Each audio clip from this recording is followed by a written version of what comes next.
Hello, my crafty friend, and thank you so much for tuning in to today's video.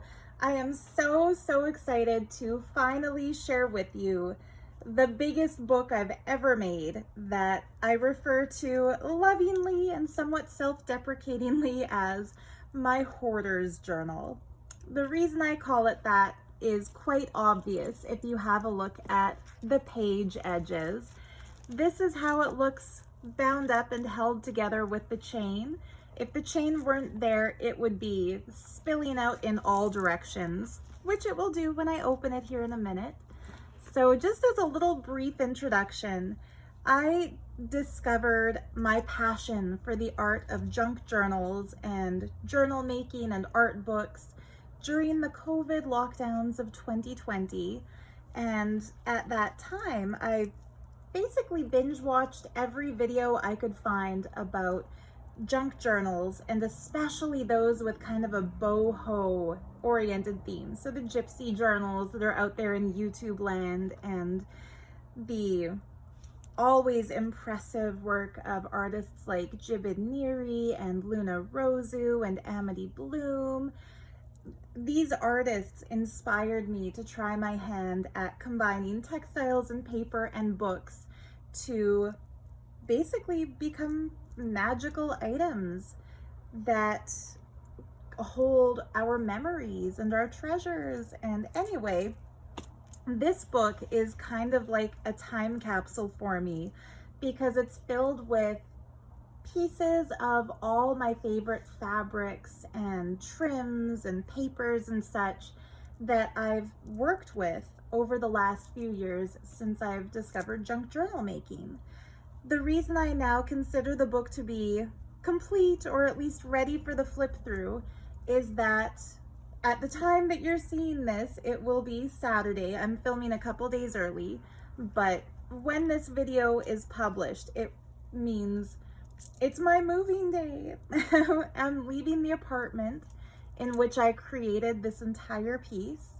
And for me, that means new home, new beginning, new giant Hoarder's journal to start. So I'll be starting another book like this that will include treasures that I've received from beautiful, talented friends like my friend May from Saudi Arabia, my friend Kat from Phoenix, who have been gifting me such gorgeous art supplies.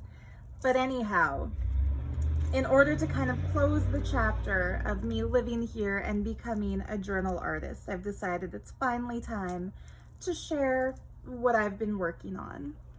So the cover begins with this big piece of painted teal fabric. It's just a piece of fabric that I painted with some gold designs using fabric paint. And then I've built up on using fussy cut flowers and vines and stuff like that, cut from a net sari. And this actually was a later addition to the cover. The previous cover was quite busy, and I felt like it distracted from the page edges, which kind of became the work of art. So the cover can actually be revealed when you flip this piece up, and here it is. I'm giggling kind of nervously because I realize this might look like the work of a crazy person. It is like an ancient sacred hanging garden made of various appliques and trims and fussy cut flowers, all surrounding the beautiful goddess Lakshmi from an Indian temple jewelry necklace. She's the goddess of wealth, generosity, and abundance, and I felt that by putting her on the cover of my journal, this book would become somewhat of a manifestation. And I feel like she really has blessed me to always be in the midst of an abundance of beautiful things and inspiration. I also have a flip up element here in these flowers, which flip up to reveal a couple of beautiful koi koi fish are also symbols of good luck and prosperity and longevity and all kinds of great things. And so they're here swimming in a little koi pond of paint on paper.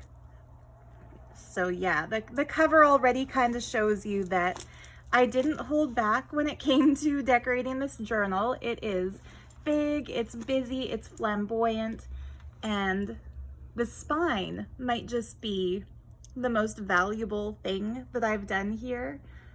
The spine of the book is kind of like a crystal collage of gemstones oriented in the direction, or in the, there we go, I'll put it like this for now, oriented like the chakra gems from the soul star chakra at the top, represented by clear quartz and pink tourmalines and watermelon tourmalines, to the crown chakra represented by all the amethyst, the third eye with kyanite and lapis lazuli. We've got even a few little tiny pieces in here of, let's see, raw iolite and a little bit of raw tanzanite, down to the throat chakra with aquamarine and blue apatite. My favorite nestled in there is a little opal that you might be able to see shining right here if the light's catching it right. All the green gems for the heart, the yellow for the solar plexus, the orange for the sacral, down to the red garnets and spinels for the root.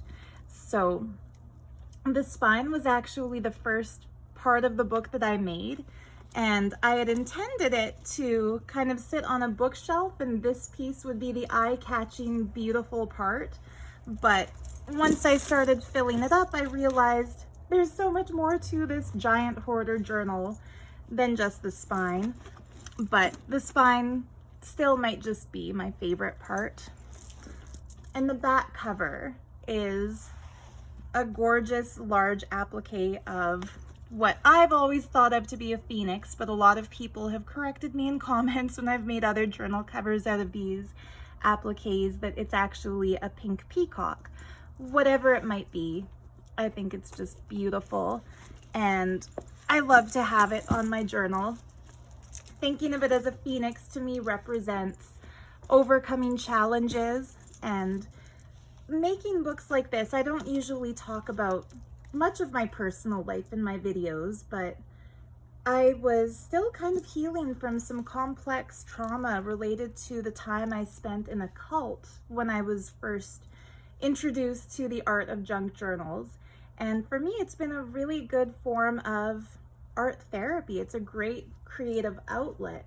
And so putting a phoenix on my personal journal to me symbolized coming back stronger and being reborn as an artist, which is what I had originally wanted to be before my time in the cult. So the closure is a beaded bracelet that I found at a thrift shop, and just love the colors of the beads. The blue and gold together are always a favorite color combination for me. And then I've added little dangly bits here and there. So this one is a little globe bead that I found thrifting. And when that trim flips over, you see the inside cover has these big tuck spot pockets made out of beautiful blue peacock trim. And in those, I've placed a folder that I made from a really gorgeous gift bag. I had two pieces of this. The other one is in a book that I call Treasure Bound. That's in my Etsy shop. And then this one I kept for myself. Underneath that, it's lined with this really pretty embroidered fabric from India, a vegan-friendly cotton fabric. So hidden underneath the folder, I have a book page from a thrifted book that I took apart, and the very first page I flipped it to had this illustration that just looks so mystical and cool. It's right up my alley. It looks like a chalice made of a person kind of holding the bowl of the cup the way we might see Atlas holding the globe in ancient mythological illustrations. But to me, this spoke of the tarot card Ace of Cups. And the Ace cards are always about new beginnings. In the Ace of Cups, the single chalice represents a new beginning in love, a new beginning in romance, a new beginning in the emotional inner space. And so the Ace of Cups for me encapsulates the beginning of a healing journey emotionally. So I love to see this.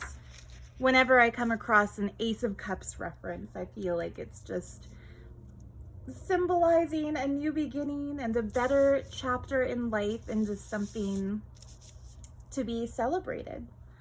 And interestingly, snakes as a symbol in our modern day symbolic vernacular, or our symbolic lexicon, might be seen as agents of evil or tricksters or something negative. But to the ancient Greeks, snakes were a symbol of friendship and love. So confronting ourselves with symbols that hold multiple interpretations, which in my opinion, that means all the symbols anywhere, they all have multiple interpretations. But seeing things that could be considered evil in one tradition, but divine in another tradition, to me, that helps us stay flexible, open-minded, and curious about the world. So yeah, that's why I have that little piece there. Now inside my gorgeous folder, made from a beautiful gift bag. Mary Lynn, if you're watching, that was also from Sally's gift bag. I had to keep a piece for myself. Sally, I should mention so that it's not just a secret between me and my auntie who's watching. She was my auntie's mother-in-law. May she rest in peace. And one of the sweetest ladies. She rescued cats, and so that's one of the reasons I wanted to mention her in this video. And clearly she had exceptional taste in gift bags.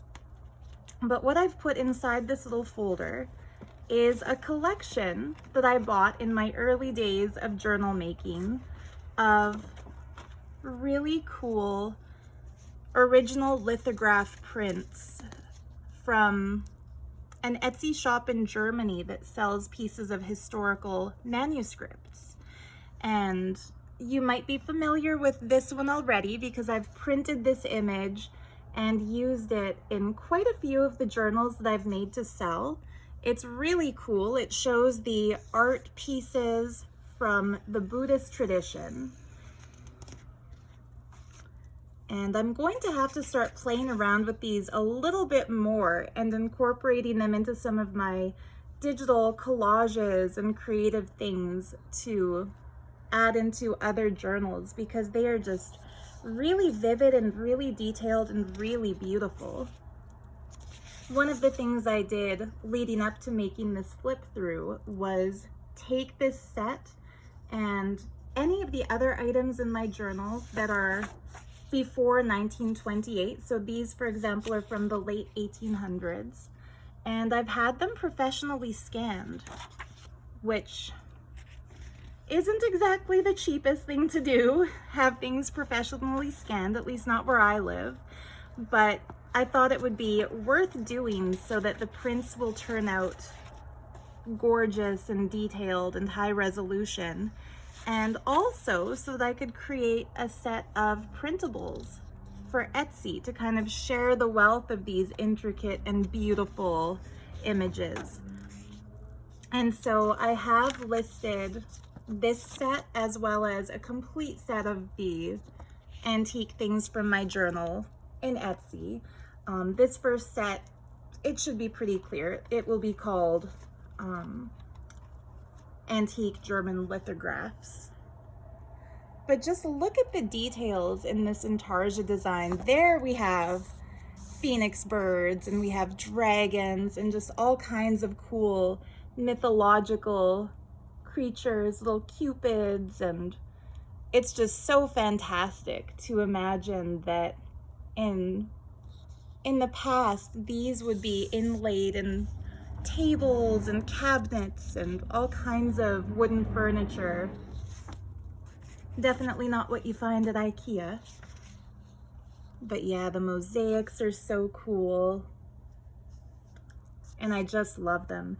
So of course, as prints, the gold will not be golden. It will be flat. But one of the things I like to do when I make prints of things like these is go in with a little bit of gold acrylic paint, a gold paint pen or gold watercolor, and just kind of paint over the golden areas. And if you do that, as well as kind of ink the edges of the paper and crumple it up to look antique, you can make some really cool items that, you know, they have a different texture and feeling than the other things in your book without using the actual originals, which, as you can see by my Hoarder collection here, I'm sometimes loath to do. I don't always want to use the original things, but we can make prints look near original. Anyhow, I thought this one was interesting because it's showing all kinds of innocuous symbols like the hand and a letter, fleur-de-lis motifs, mosaic tile motifs, cool mythical creatures, oak leaves, and then in amongst these decorative elements, which are things that would have been used in the borders of manuscripts and such, we see something that we wouldn't really expect to see, which is hearts and a swastika. And I think it's important to mention when this symbol comes up because it might come up a few times in my journal due to my love of Eastern traditions and Eastern cultures like Hinduism and Buddhism. The swastika was originally a symbol of goodness in the Eastern world. If you go to the town of Varanasi, the ancient city along the river Ganga, you'll see the swastika oriented in this way, painted above doors to shops and houses. And there it represents Lord Ganesha, the elephant-headed god who removes obstacles. And I was told by my tour guide Baba in Varanasi that it's painted above doors so that when people enter, and these door frames, by the way, they're much, much smaller than Western doors. When people enter, they're forced to bow as they enter the home. And this symbol being above the door means whoever walks in is bowing to Ganesha. And so I think it's kind of interesting to see a gilded manuscript lithograph from the late 1800s places the swastika equal to the cross, the leaf, the heart, and other design motifs as just merely a decorative, pretty object. And after it was appropriated by the Nazis and used as a symbol for their evil, racist, murderous, anti-Semitic, to use an understatement, once they appropriated it and used it as a symbol of their reign of terror and evil, culturally we've become shocked by the swastika. We feel like it triggers maybe cultural, historical, ancestral memories of fear and hatred and war and fight. But to me, it still is a beautiful symbol taken away from the context of the evil of Hitler. And if we remember that he stole this symbol from Hindus, from Buddhists, from the people who originally used it and to whom it goes back ancestrally, it feels like it's not fair that the symbol should be shunned perpetually just because it was misused by one terrorist of a man who obviously you can't excuse any of the evil that he did. But I feel that it would be nice if one day that symbol could be taken back for good and no longer just be a harbinger. It's like Svengali on Seinfeld. That's a word I've only ever read and not heard out loud, but if we see it as a symbol of good and not just evil. So anyway, these prints are all available as one pack, one digital kit. And I just love this one. This king, I see him as like an Arthurian kind of a king only because I don't know how to read the German. And I love that his shields have what to me looks like the Sagittarius logo because I am a Sagittarian. But aren't these just so cool, these stained glass patterns? So yeah, you can expect that now that I've had these treasures scanned, I'm going to start making prints of them and using them a little bit more in my journal work, with the originals kept safely in my big giant book, the first page pocket. Now, this little extra booklet that comes out of the booklet I made because when the cover was closed, there was a big gap right there that looked awkward. And so I made this just simply to fill that gap with more little tabs and pretty things. The Hindu goddess Saraswati, Jaima Saraswati, she's the goddess of wisdom, art, music, literature, language, and I love to put pictures of her in all of the personal books I make for myself as a way of honoring her and thanking her for blessing me with creative passion. I feel like everybody has talent, and those of us who are lucky enough to find out how we choose to apply that talent, blessed enough to, have the desire, the time, the motivation to fulfill that or to explore that talent, it's thanks to Saraswati's grace. That's how I choose to think of it anyhow. So she's made on a piece of paper called khadi paper. It's like a cotton paper made in India that has really pretty textured teal blue prints on it. The first tab is a beaded sari trim tab that I've put a giant citrine brooch on. I got this at a steal of a deal price from an Etsy shop from France that was clearing out some vintage jewelry. I think it was $40. I don't remember the exact price, but it is just breathtaking. And rather than wear it and risk breaking it, I chose to put it into the book. This is a page from my 1928 Sears wallpaper sample book. That's also a print in my shop. I chose this one for my own book because I love the flowers and it's called Fairyland, and to me that sounds magical. This tab has a piece of a broken ring that my mom gave me glued to it, so that's a way to keep the memory of her wearing that ring and all the times I admired it, to keep that in the book. Mahakali, she appeared to me in a vision when I was a child before I knew anything about Hinduism, and so I consider her to be like an Ishta Devata, or like a personal goddess. I also consider Saraswati an Ishta Devata, so I like to have both of their pictures in here. And she's holding some souvenirs I had. This card that I bought in a temple in India.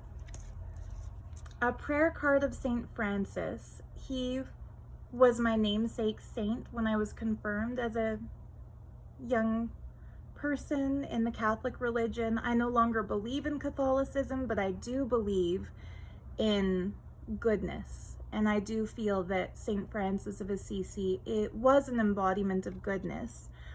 He's the patron saint of vegetarians, and as a 12-year-old when I was confirmed, I believed in the rights of all animals to live happily without being killed or tortured for food, and so that's why I chose him as my patron saint. I'm still vegan at 38, so for the record, I still do believe in those things, if I said it a little confusingly. But I do love the words of his prayer, and that's why I choose to still keep this in my book. Make me an instrument of peace. Where there is hatred, let me sow love. Where there is injury, pardon. Where there is doubt, faith. Where there is despair, hope. Where there is darkness, light. Where there is sadness, joy. Grant that I may not so much seek to be consoled as to console, to be understood as to understand, to be loved as to love. For it is in giving that we receive, in pardoning that we are pardoned, and so on.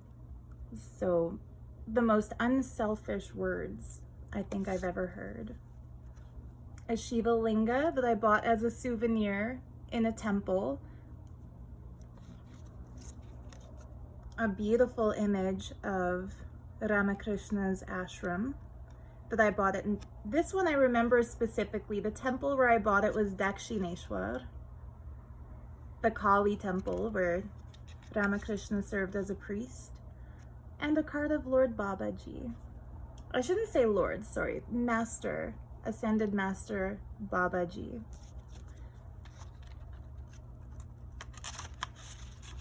So another reason that I made this journal, more Sears wallpaper. I started writing some poetry on these pages. I may continue or I may not. Another reason I chose to make this journal was so that I'd have a home for all the beautiful things I bought in India.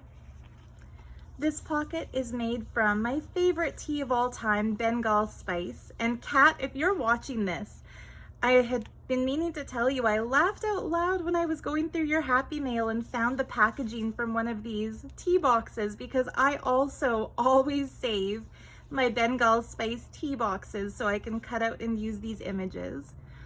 In that pocket, there's some pink rickrack that my grandma gave me recently that she had had in one of the drawers in her sewing room, and she told me that it was actually her mother's. And her mother gave it to her when she was a kid in the 1930s, and she said it could go back to the early 1900s because she's quite sure her mother had it for a long time, even before giving it to her. And I guess pink rickrack just wasn't their style. They never used it. But I kept it in my book because of the cute little kitty on the label, as a cat lover. So yeah, I'll try to go a little bit more quickly so that I'm not over explaining every little thing. This was from the temple in Tiruvannamalai to Arunachaleshwara. He's the form of Shiva, and Arunachaleshwari, the form of Devi. The hill is there in the background, and the light on top represents the light lit every year on Kartikai Deepam. And it represents Lord Shiva coming down in human form, or not in human form, sorry, coming down in the form of a lingam or a ray of light to that hilltop. Really cool place. Another piece of Sears wallpaper, that's in the wallpaper kit. Some pretty wrapping paper, a pretty money envelope. I like to use a lot of these in the journals I make to sell also. That's holding a card of Meenakshi's Tirukalyanam, also known as Meenakshi's wedding. She was an incarnation of the goddess in Hindu tradition. She married Lord Shiva in the form of Sundareshwara, and it's her brother Vishnu who is here for the wedding ceremony, blessing the newlyweds.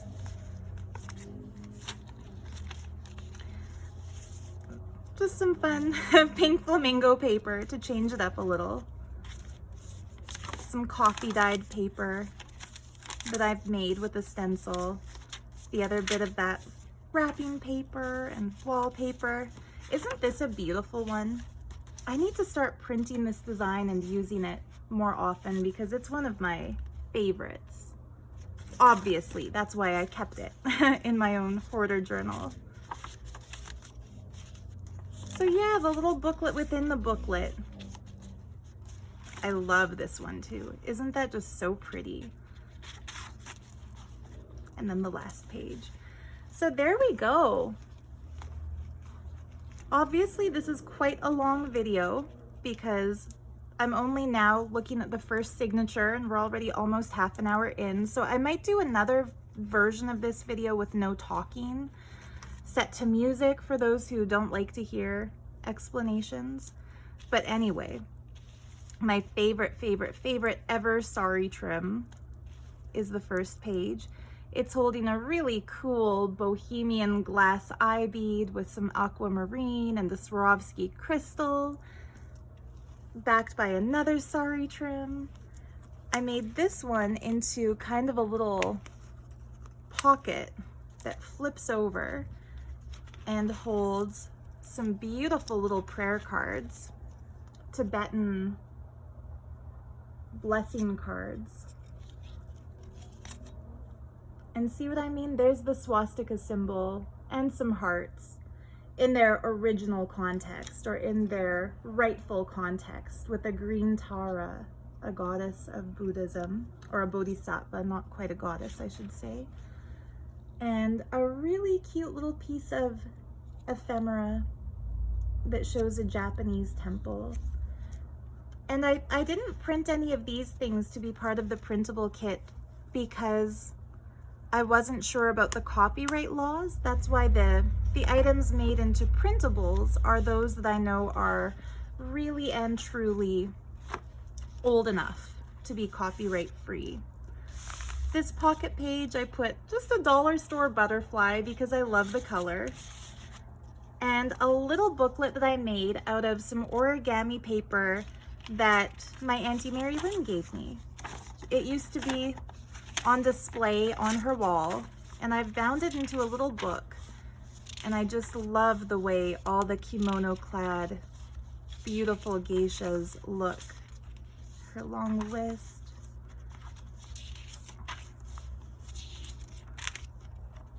The center of that signature. One day I might come in with some permanent marker and use this as a little poetry writing place also. So that little book sits in here.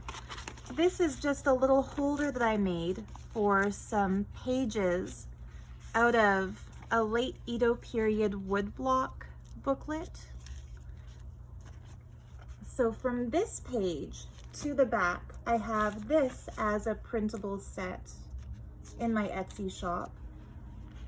It's the Kuan Yin woodblock printed book, and I just adore these pages. It's very, very fragile. It's printed on rice paper, and the way it's been printed and folded is such that each page is long and slim, and they were bound into a book with string holding them together along that side. So it's like each page is kind of like a double page, but it shows 7 forms of Kuan Yin, and it was printed originally in the late 1800s in Japan for pilgrims who did a pilgrimage to all of the Kuan Yin temples. And she is the bodhisattva of compassion, and so I love having her image in this journal and in other journals. And I hope whoever buys the printable kit will love what I've done with these images. So the kit will include a full scanned version of each of the 7 Kuan Yin pages, plus this text page at the beginning that can be printed individually as images to add to books or to use as wall art or for whatever else you might like. But it also has a little booklet that I kind of made by scanning each one long, or I didn't do the scanning, I paid to have a professional scan them, but so that they can be printed out as a little mini book that you can bind in the Japanese way. I'll print out a version myself so that when I list it on Etsy, you can see how it looks on the paper and then printed and cut and bound, in case I'm not describing that properly. This was my favorite of all time, kyanite bead, a belly band out of this really bright trim. Red Rock Canyon at Waterton Lake, just a cool vintage postcard I found antiquing. Some coffee dyed papers adorned with even more beaded sari trim. This is a bag that an order of antique beads came in that I ordered from Thailand. So I clipped a cool Buddha to it, similar to the one on the bracelet that I always wear. And then I stuffed this baggie with more cool stuff. So a vintage Time Air luggage tag,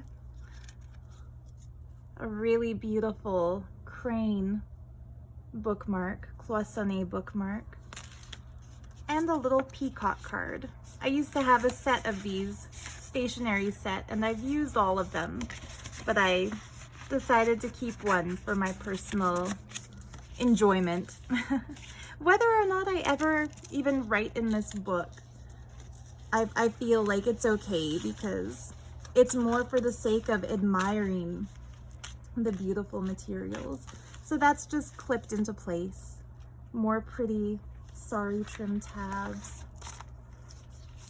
This is a sheet of stamps from India that depict the Ramayana epic. I stenciled that page, just white paint on coffee dyed paper. More handmade khadi paper. A postcard of a tiger. The first time I did a guided meditation in the context of opening up to Hinduism, the first thing that I saw in my inner space as a vision was a close-up of a tiger's face just staring at me. It was photorealistic, vivid, bright, and beautiful. And after that, I saw something like an inner slideshow of gods and goddesses. And so to me, tigers always remind me of kind of like the gateway to the realm of the gods, the deities. Some pretty floral sari trim. Some really bright paisley khadi paper. A little scrap of coffee dyed paper. I like to put these into journals to write little notes. So one day I might write a little inventory list of the things inside this particular signature. Little pocket. More khadi paper. My favorite one at the center. Some pretty elephant scrapbook paper. I found this in the Pincher Creek thrift shop. It's just a really cool, old, colorful doily. I stuck it to some coffee and blueberry dyed cardstock. And this origami star that I made, I used to have that on the door to my apartment on the inside, with the top point of the star pointing to my peephole, and just a kind of a way to brighten up my door. One of my favorite embroidered sari pieces. And this page is one of my favorite. It's a waterfall of embroidered, beautiful sari trims. I love that one. I love this aqua color on a blue background. So I may one day take some gel pen and write little secret messages under these. That's what I had in mind when I made this page.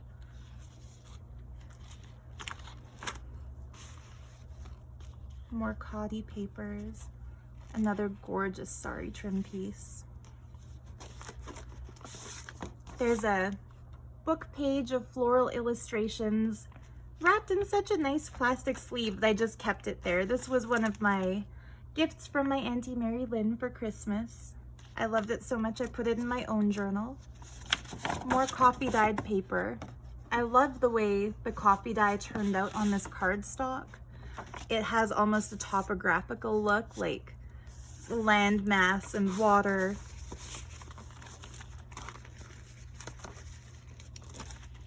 A really pretty envelope just sitting there on a good page for journaling.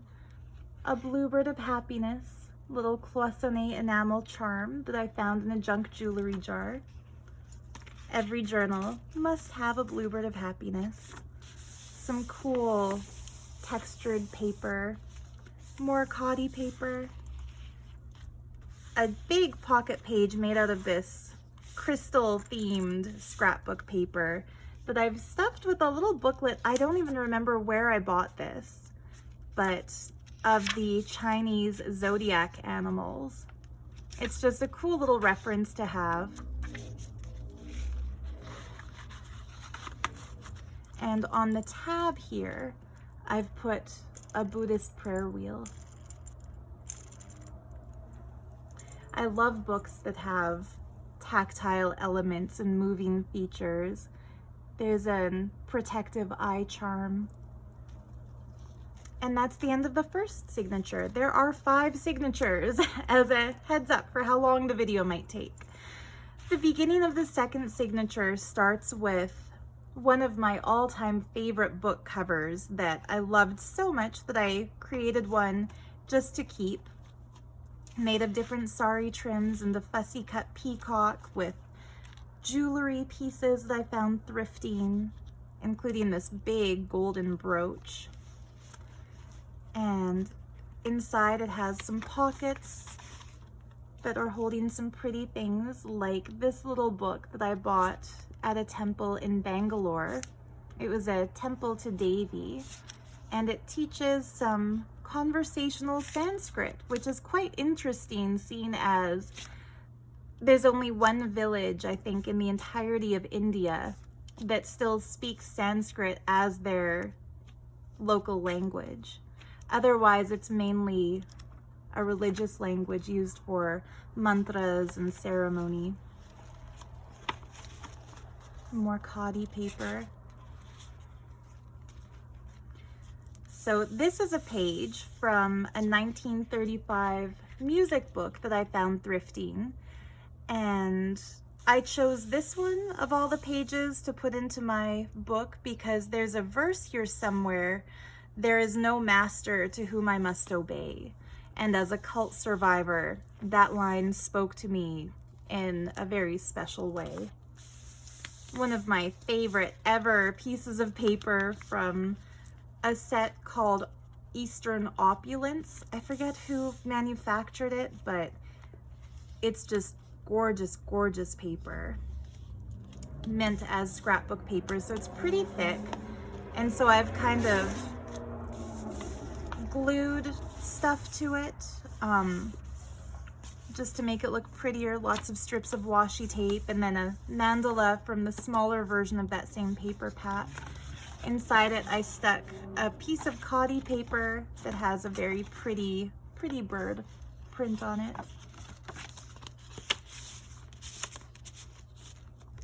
This page is a page from the Encyclopedia Dictionary that originally was the cover of this book. So this big giant book cover was an illustrated dictionary that I got when my grandparents downsized and moved from a bigger house to a smaller house. This was page 1003 to give an idea of how big the book was. And on this little tab, I put a little snake brooch that I found thrifting. And then this tab has some pretty little glass beads that I like to use when I tie up the signatures. And here we've come to my first page of trims. And this, originally I was going to do nothing in this book but pages of trims, but then I decided I wanted to keep other things, like this Mahakala, the Lord of Time or the Wheel of Time, that I found in a book about Buddhism. Actually, it was a book about all world religions in the section about Buddhism, with these cool sacred objects on the other side. Some spacey scrapbook paper. And I loved the picture of this Chinese garden because of that hint of a moon visible in the back. So just book pages that I wanted to keep.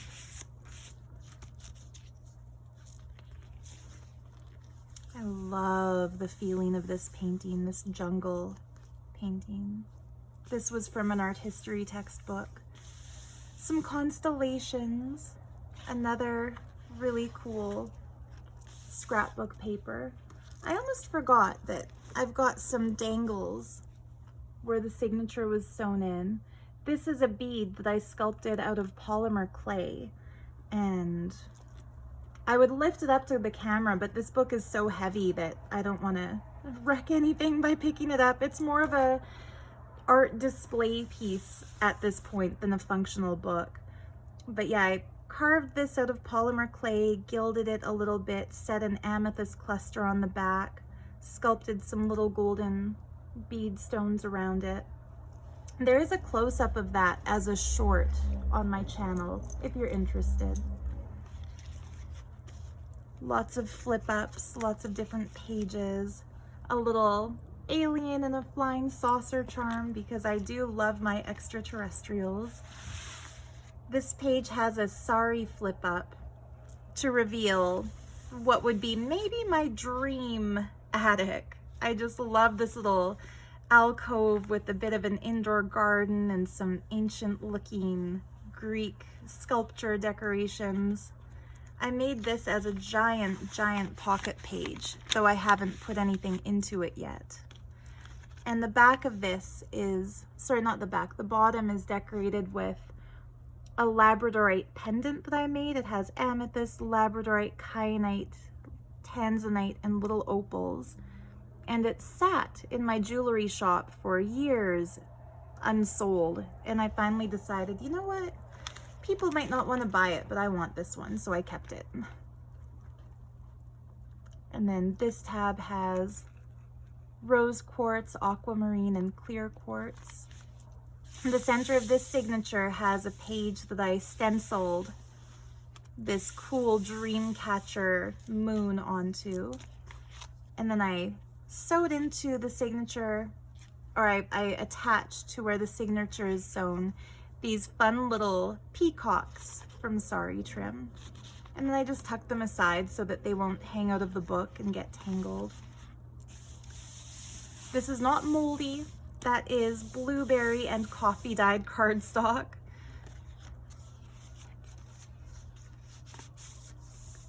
This page has a really fun piece of ephemera. It's a astrological chart, a Vedic astrology chart from the 1970s. And it's blank, so if ever I find myself in the company of a Vedic astrologer, I might ask to have my chart details filled in.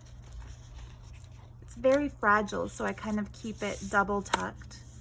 The other side of that gorgeous jungle painting, just hinged in with some gold fabric swatches. Maybe my favorite of the Khadi papers, this third eye looking design. The insects were also a page in the original illustrated dictionary. An old little Rudraksha pendant that I made in India, what feels like a lifetime ago, but would actually have only been maybe 10 years ago. More stenciled paper. A little sample of a modern wallpaper that I bought. It's one of those peel and stick wallpapers. I bought a whole roll of it before I discovered the joy of vintage wallpaper samples, but I still like it. The other sides of a lot of these. More Khadi paper. A little fussy cut bit of fabric. And then we come to the third signature, which is my sea-themed signature. So we have this kind of shell motif scrapbook page, that aquamarine colored trim, some beautiful dolphins from a calendar that my mom gave me, some iridescent shells and some blue colored trim, a bead that I found thrifting that looks to me like ocean waves. It's very, very pretty. Coffee dyed paper, a long pocket that I haven't tucked anything into yet, more dolphins, another pocket page over some coffee dyed colored paper, and then this page I quite love. It's a sheer blue sari, net sari, that flips over to reveal a sea turtle. And I found this little turtle ring for $1 at a thrift shop. And this page I made after I had a dream that I was on a beach and helping little baby sea turtles make their way into the sea. I must have seen it on a documentary and it made its way into my subconscious, but it was a very mystical feeling dream. I quite loved it. And the next day I decided my journal should have something to represent that dreamland experience. And I put some very fun under the sea pages in that pocket. I've used some of these in sea-themed journals, but I kept a couple for my own journal. And then doesn't this one just have the same vibe or the same color scheme as this crocheted doily laid over some blue fabric? And I love the little fishy hidden in there. This just looks like it could be an illustration in a mermaid book. I admired this calendar when it was on my mom's wall. And when I started making journals, I said, if you're ever going to throw away or recycle that calendar, I would love to have those pictures to use. And so she very generously cut off the parts that had the actual calendar and just gave me the illustrations, which is really cool. I find once you get into making junk journals, all of your friends and family will start collecting materials for you, which is very, very nice. This fabric, some of the prettiest fabric ever, and I just found that thrifting. I made it into a pocket page by hiding magnets under the trim here between the fabric and the trim, and then hiding more magnets between this trim and the fabric there, so it actually does magnetically lock shut. And in here I put a really cool piece of French ephemera that I bought online, and it was much bigger than I thought it was going to be when it arrived. It's a certificate that I thought at first was a graduation certificate for art school in France because it's signed by le ministre de l'instruction publique et des beaux-arts. And I saw the part about les beaux-arts, but I missed the part of public education minister. So it is either an art school diploma or a teacher's certificate. And it looks like it's a certificate for Madame Martin, née Gauthier, so Mrs. Martin, who was born Miss Gauthier, to be nommée officier d'académie. So I think she became the headmistress of an art school here or something along those lines. And a little fact about my life, I went to art school in Vancouver. I went to, at the time it was considered Canada's most prestigious art school. I'm not sure if it still holds that title, but it was called the Emily Carr University of Art and Design on Granville Island. There's, sorry, some dictionary page and just some pretty stationery. But anyhow, I felt like I only attended the art school for 2 years. I had a good academic record, you know, my grades were fine, but I decided not to go back for my 3rd year just because I found it so stifling to my creativity. I'm the type of person who needs vast open freedom to create what I want to create. Otherwise I feel like creation is drudgery. I don't like restriction. And so in art school, you know, bless those who love it. For me, it kind of felt like it was cramping my creative style. And one teacher in particular critiqued one of my paintings and said, it's too beautiful. There should be something on the page that confronts the viewer and disturbs them. Otherwise, what point are you making? What are you trying to tell them or communicate? And I said, I just want to make beautiful things to inspire people. And she said, well, that's not art, that's ornament. And you know what? Maybe she was right, because it seems that my favorite form of creativity is making these highly ornamental books. But she was quite rude about how she said it. And yeah, looking back, maybe I could have done something differently in my life if I had stayed in art school, but I don't regret it. I think I've landed where I was meant to land, and I do love these journals. Anyhow, this is a French letter to a jeweler and watchmaker from 1919. And this French letter, as well as the art school certificate, are available as part of my treasures from my Hoarder journal printable sets, because they're old enough that there's no copyright anymore. So if you feel that you deserve an art school certificate, and if you think you do, you do, you might want to print one out the way I've chosen to keep it.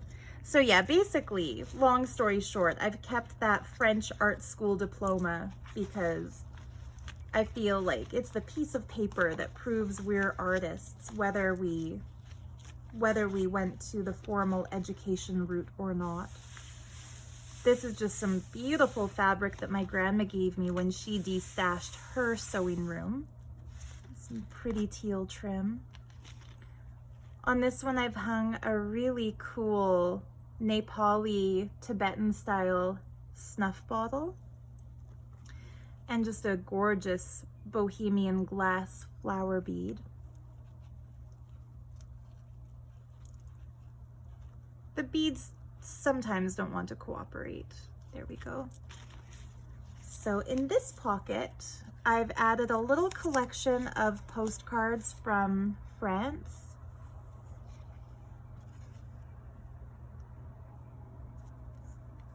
And if you're not familiar with it, the location on these cards is Lourdes. So there's a really cool story of a little girl named Bernadette in France. She was a peasant girl, and she went outside for a walk and saw a beautiful shining woman in the woods who told her to dig and that she would find water, and to drink that water, the water would heal her. And although there was only dirt as far as she could tell, when she dug, a spring came out of the ground and there actually was water. So she went back to her home and told her parents about this, and they were a little bit incredulous, but they followed her and found there really was water. And some of the villagers didn't believe her story, so they asked her, next time you see this shining woman, ask her who she is. So she went back, and the lady told her, I am the Immaculate Conception. And this was the same year that the Catholic Church in the Vatican, they had decided to consider Mary, Mother Mary, to have been born of an Immaculate Conception also. They decided no human woman who can give birth to God incarnate could possibly have been conceived in sin. So they basically gave Mary the title that she is the Immaculate Conception. However, that announcement had not yet reached rural France or the ears of this young peasant girl. And so it was considered to be a miracle. She was canonized, so made a saint, Saint Bernadette. And after she had dug up that little bit of a muddy well, more water had appeared, and so they built a beautiful cathedral there at Lourdes. And people still go there to this day on pilgrimage to get Lourdes water or healing water. And, you know, it's one of those things when somebody, and I respect all beliefs, whatever religion you believe in, wonderful, if it serves you and it helps you feel close to the divine. I consider myself spiritual but not religious, and so to me it's a story of divine feminine energy appearing to a girl in that particular form to present her with healing water and to kind of show an in-your-face to the dictatorial rulership of Catholicism, you know, the Pope, the cardinals, the bishops. And I'm sorry if this is offensive to anyone, it's just my opinion, so take it with a grain of salt or two. But I kind of take it as, you know, you might pass rules and regulations about what to call Mother Mary, but it's an innocent heart of a little girl that is considered worthy of actually experiencing her, interacting with her, receiving personal instruction from her. And that's what I love about the story of Bernadette and of Lourdes. So yeah, a lot of people criticized her in her day, thought she was a liar, thought she was making it up, but history sees her as a saint. So this set of postcards is also available as a printable version.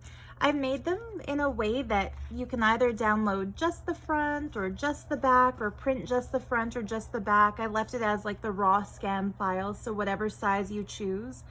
And then I also made a version that has the front and then the back kind of attached to it, like here and like here, so you can print it on a paper, cut it out, and then fold it up, and then kind of, I'm not describing that well, but you'll see if you go to my shop how I've done it. I'll try to put that in the photos.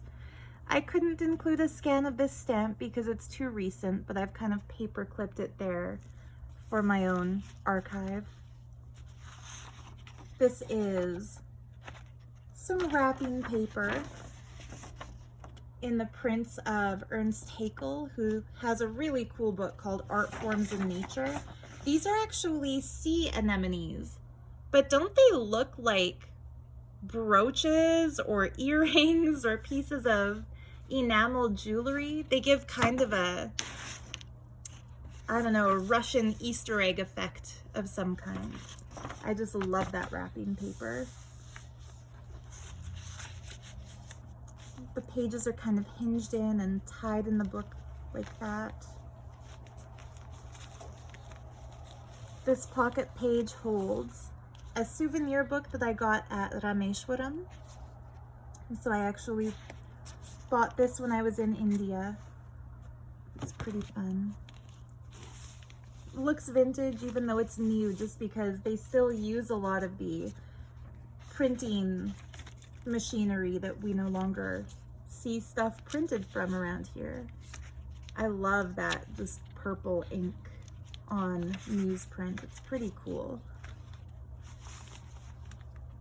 Sometimes I feel like things that are printed in a cheaper way have more character than stuff that's mass produced. Anyhow, lots of my sari trims so I could keep a sample of each. These were first day of issue stamps that I thought were pretty. The panda. I couldn't make printables out of these again because they're too recent. I think this one is super cool. It's a zodiac wheel and it's on a gigantic stamp from Israel, I believe. And then this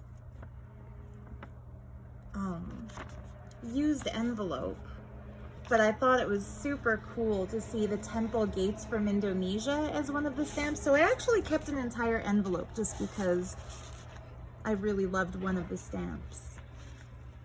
So the charms on this tab, just a cool boho bead, and then tucked into here is an etched carnelian bead from Tibet with a backwards kind of a swastika symbol.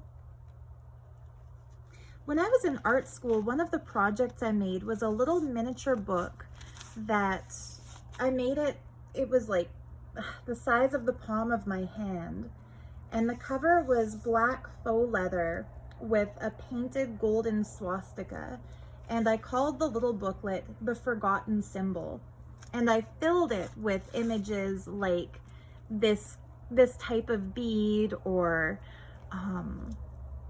images like the image of the Buddha with the swastika over his heart, Ganesha imagery with swastikas. And the purpose of the little book is that, hey, this is not a symbol of hatred and evil. This is a symbol of enlightenment. It's the sun disk in ancient Vedic culture. It's divinity embodied when you see it over the hearts of bodhisattvas and Buddha figures. And so we should remember it's the forgotten symbol because we've forgotten what it originally means. And what's interesting is that the assignment for that little booklet was quite open-ended. It was a studio class, a multimedia studio class, and the instructor had told us each to make a 3-dimensional object that tells a story. And so that's what I made. I made a little book that told the story of the forgotten symbol.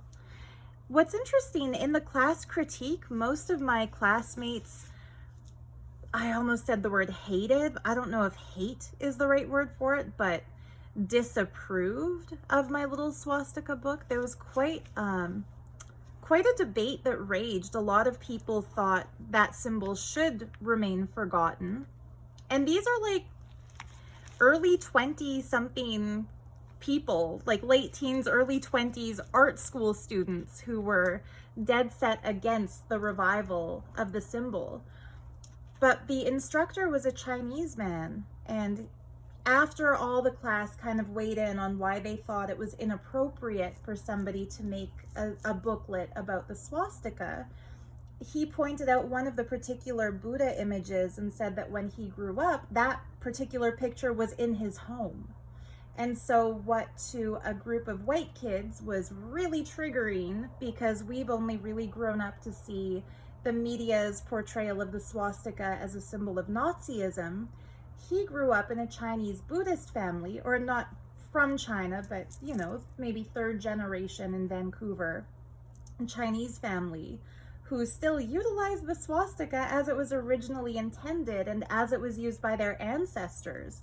And so despite the class getting kind of up in arms about my little booklet, I remember getting an A+ on that assignment, because he told me it generated the kind of discussion that he was hoping these objects might generate, and it had personal relevance to him, and that he just thought it was really cool that a kid would choose, I was 20 at the time, would choose to do that.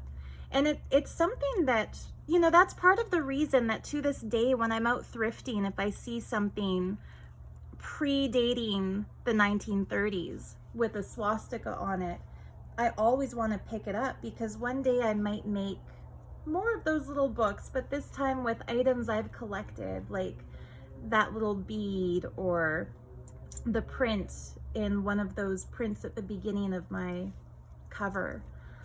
Because I do think it's unfair to people of Buddhist or Hindu ancestry that their sacred symbol was appropriated by the Nazis, and now nobody is really allowed to use it or show it. I'm sorry, I'm kind of going off on a tangent here before I move to the next page, but I feel like this should be a discussion that we hear more often, I think. What preempted my creation of that little booklet was a news story that hit the airwaves in Vancouver of, and I can't remember whether he was a Buddhist man or a Hindu man, but a family had moved to Vancouver who were practitioners of an Eastern religion. So either an Indian man moved to Vancouver from India, or a Buddhist man from somewhere in Asia. And they had a boat that was docked at Stanley Park, and their boat was decorated with swastikas, a symbol of their belief. And they were ticketed and accused. The fine that they were given, it was thousands of dollars, and it was for hate speech and for committing a hate crime. And obviously they had not painted swastikas on their boat because they hate anybody. It was not in any way an anti-Semitic gesture. It was a gesture of honoring their tradition, and they come from a part of the world where it's not illegal to paint your religious symbol on your own damn boat. Pardon my language, but I was quite incensed that at the end of the day, despite their lawyering up, they had to pay that fine and had to repaint their boat. And so I thought, wait, why should this symbol be suppressed forever? Can we not, as a society, agree that the Nazis stole it, and the Nazis were in the wrong, and they do not own that symbol? They borrowed it without asking from a culture that would likely not have given it to them had they asked.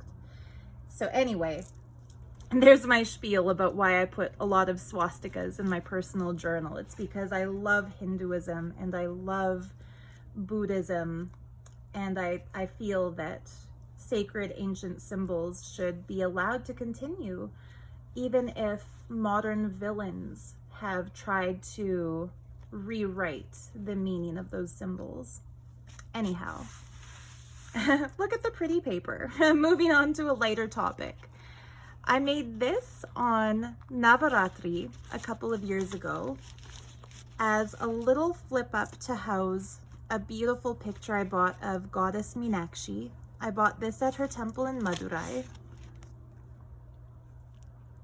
with the sacred Shri chakra on the back, or Shri yantra. And so she sits in here, and in the other side of this pocket I put the little souvenir booklet about her temple. I would love to have created this, made this into a digital, but it's a modern booklet, even though it looks so old. And so copyrights are still in place, but it sure is beautiful. More sari trims, more beads hanging from them. I put this sheer one here with the dictionary page behind it. I tried to use a lot of those original dictionary pages just because it's kind of fun to remember how this book started. I love that velvety khadi paper. Some prehnite and blue quartz and opal, and they're pinned to this tab as a way of holding the tab shut. So all of these beads, for the record, are removable, but hidden inside this tab is a beautiful Aqua Aura Lemurian quartz that I bought at a crystal shop in the mountains. And I just love this color. So it's a bit of a struggle to get it back into place, but once it's in place, I like to keep that tab pinned shut just so that I know that quartz won't go anywhere. Have I mentioned that this book is quite extremely heavy? It's almost more of a sculptural piece than book art. So these are some antique Sanskrit handwritten pages that I ordered to use in journals and then just loved them so much that instead I've kept them for my personal collection.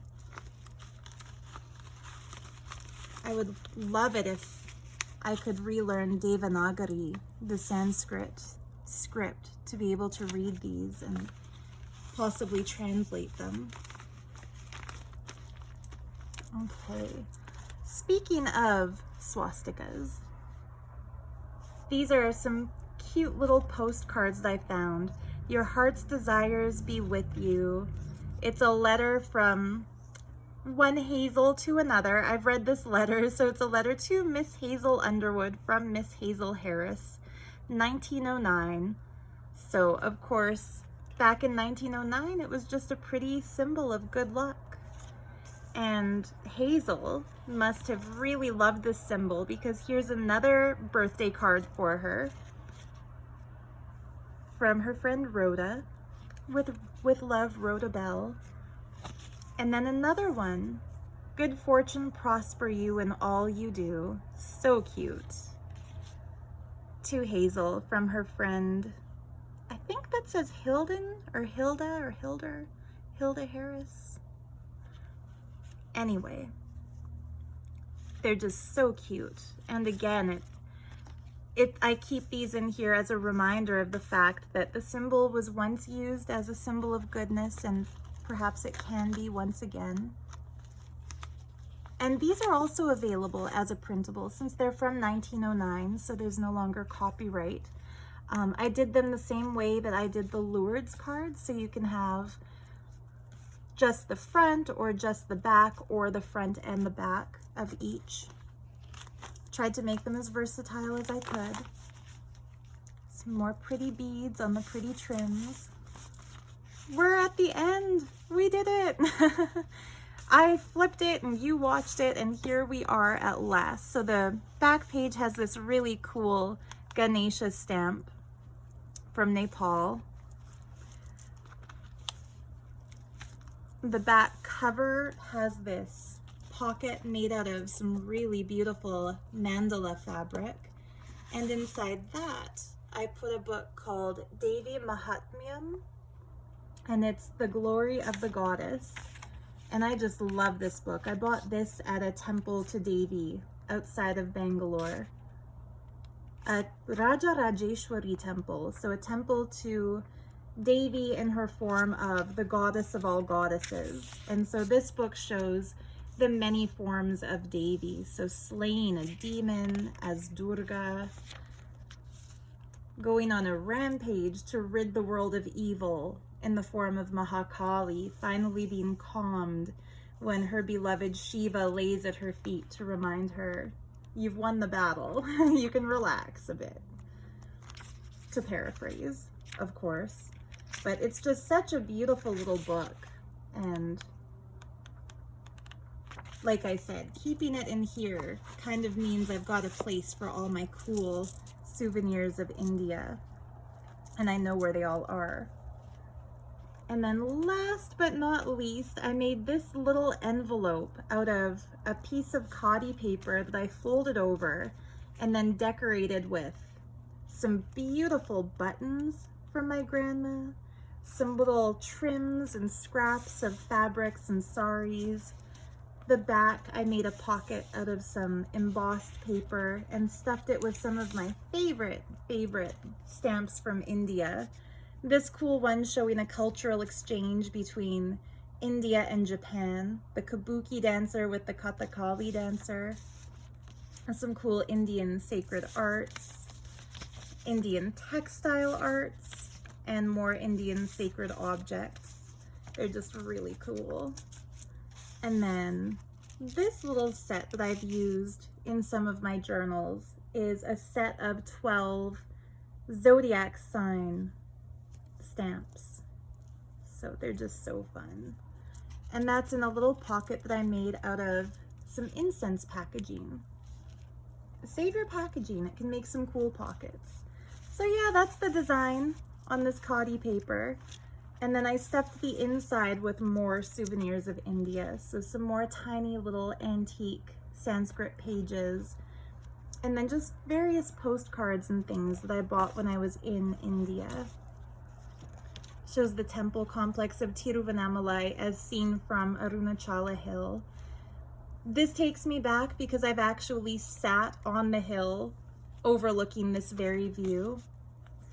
That's a close-up of some of the statues on the Meenakshi temple, and the entire temple, the entire gopuram, so like the entire temple entrance is covered top to bottom in these intricate multicolored statues.